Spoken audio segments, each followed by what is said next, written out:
मुजफ्फरनगर में 8 वर्षीय समद की हत्या का 12 घंटे में खुलासा। 3 किशोरों समेत 4 गिरफ्तार, कुकृत्य में नाकाम होने पर उतारा मौत के घाट।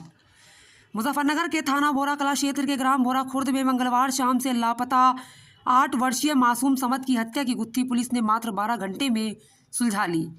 पुलिस ने इस मामले में एक बालिग और 3 नाबालिग को गिरफ्तार किया। हत्या की वजह और आरोपियों की दरिंदगी ने इस पूरे इलाके को झकझोर कर रख दिया।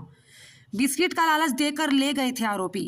वरिष्ठ पुलिस अधीक्षक एसएसपी संजय कुमार वर्मा ने बताया कि मंगलवार शाम आरोपी मासूम समद को बहला फुसलाकर बिस्किट और टॉफी खिलाने के बहाने गन्ने के खेत में ले गए थे। आरोपियों की नीयत बच्चे के साथ अप्राकृतिक संबंध बनाने की थी। जब मासूम ने उसकी गंदी हरकतों का विरोध किया और शोर मचाने का प्रयास किया तो आरोपी डर गए कि उनकी पोल खुल जाएगी। पकड़े जाने के डर से उन्होंने समद की गला दबाकर हत्या कर दी और शव को खेत में ही छिपाकर फरार हो गए। जांच को भटकाने के लिए पुलिस के साथ ही घूमते रहे कातिल।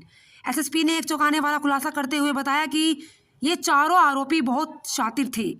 घटना के बाद जब पुलिस और फॉरेंसिक टीम मौके पर जांच कर रही थी तो ये चारों आरोपी पुलिस टीम के साथ साथ ही घूम रहे थे ताकि किसी को उन पर शक न हो। हालांकि पुलिस को उनकी गतिविधियों पर संदेह हुआ। जब उन्हें हिरासत में लेकर कड़ाई से पूछताछ की गई तो उन्होंने अपना जुर्म कबूल कर लिया। आपका नाम? जमील जी। जमील, कहाँ के रहने वाले हैं आप? पूरा खुद। क्या हुआ आपके बच्चे के साथ? जी मेरा बच्चा गांव में पड़ोस में खेल रहा था और 4:30 बजे और 5:30 बजे वो माँ देखने के लिए गया। माँ नहीं मिला है बच्चा। मैं ढूंढ रहा था घर घर जाके, लेकिन कहीं नहीं मिला।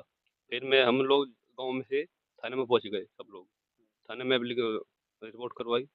फिर जितने खेत है सब खेतों में ढूंढा, कहीं नहीं मिला। रात में पूरी रात हो गई ढूंढता कहीं नहीं मिला। हमें सिर्फ इंसाफ चाहिए। आपके बच्चे का क्या नाम था और कब से गुम था? 4:30 कल 4:30 बजे से। क्या नाम था आपके बच्चे का? सम्मत।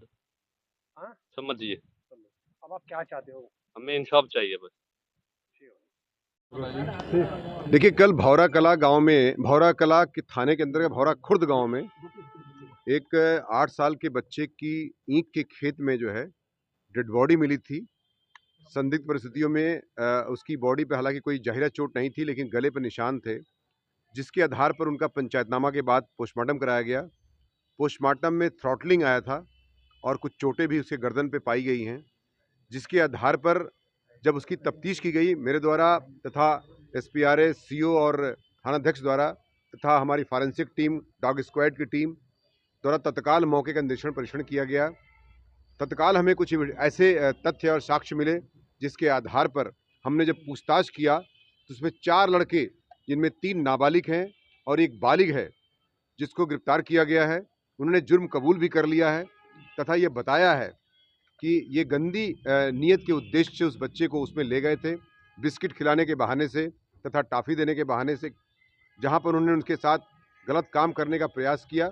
यद्यपि उसमें सफलता नहीं मिली, लेकिन ये जान गए कि बच्चा जाकर के हम लोगों के बारे में सबको बता देगा, जिसके आधार पर उसको गला दबा करके उसकी हत्या कर दी गई, जिसके आधार पर इनको गिरफ्तार किया गया नियमानुसार तथा जेल भेजने की कार्रवाई सुनिश्चित की जा रही है। ये भी बताया जा रहा है कि ये जो आरोपी हैं ये ढूंढने में सबसे आगे चल रहे थे, ऐसे भी? यस, ये बिल्कुल सही है कि जब हम लोग वहाँ पहुँचे तो वहाँ पर काफ़ी भीड़ लगी हुई थी। उस भीड़ में वो बच्चे भी खड़े थे और हमारी बात सुन भी रहे थे, जिसके आधार पर मैंने मैं निश्चित तौर से कहूँगा कि हमारी जो टीम थी और हम लोग थे, उसमें कुछ ऐसी दृष्टि में वो बच्चे हमारे पड़े भी जिनकी गतिविधियाँ थोड़ा संदिग्ध भी लग रही थी, जिसके आधार पर और गाँव वालों ने भी उसमें काफ़ी साथ दिया, जिसकी वजह से हमें इनपुट्स मिले। इनपुट्स के आधार पर तथा फुटेज के आधार पर उनको तदनुसार साक्ष्यों के तहत गिरफ्तार किया गया। बाद में जब कड़ाई से पूछताछ की गई तो उन्होंने अपना जुर्म कबूल कर लिया। और इसके पहले ये भी बात संज्ञान में आई है कि वो लोग कभी-कभी ट्यूबवेल की चोरियां भी करते हैं। सर